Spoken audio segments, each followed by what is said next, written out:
ঘেরা ঘর বাঁধতে লেগেছি। একলা আমি। আচ্ছা, তুমি চলে যাওয়ার পরে আমার কি হলো তোমার কি একবারও জানতে ইচ্ছা হয় না? সেই আগের মতো মনে হয় না আমি কেমন আছি? হয়তো আর না হওয়াটাই স্বাভাবিক, কিন্তু জানো, আজ আমি বড় একা হয়ে গেছি। সবসময় কেমন যেন আমার মনটা তোমায় খোঁজে। বেহায়া মনটা বুঝতেই চায় না তুমি আমার নয়। কিন্তু তুমি তো একান্ত আমার কোনোদিন ছিলেই না। তোমার চলে যাওয়ার পর আমার কষ্ট হয়েছিল ঠিকই, কিন্তু তার কিছুদিন পর তোমাকে আর তোমার প্রেমিকাকে যখন দেখলাম, সেদিন আমি বুঝতে পারলাম আমি অনেকটা একা হয়ে গেছি।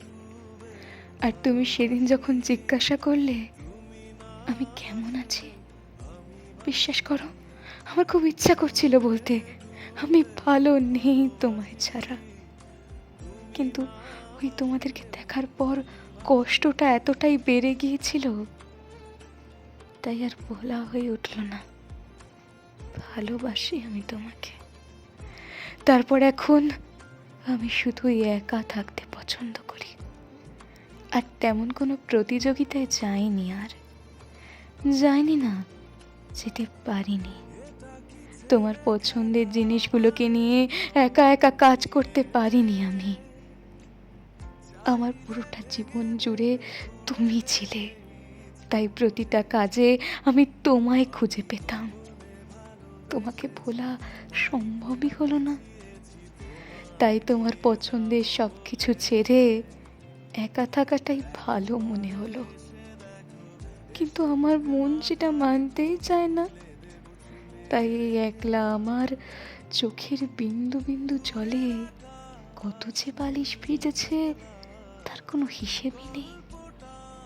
ভেবেছিলাম তোমাকে বোঝাবো, কিন্তু যখন দেখলাম তুমি ভালো আছো তার সাথে, তখন আর তোমাকে বোঝাতে ইচ্ছা হলো না জানো। কারণ এখন এই একলা আমিটা তোমাকে সেই প্রথম দিনের মতোই ভালোবাসি। হোক না সেটা আমার দিক থেকে। জানি অন্য কেউ হলে এটা মেনে নিতে পারতো না, কিন্তু আমি মেনে নিয়েছি তোমার জন্য। কারণ তুমি তো বলেছিলে আমি সবার থেকে আলাদা। তাহলে আমি সবার মতো তোমাকে বোঝাতে গেলে যে তোমার কথাটা মিথ্যে হয়ে যেত।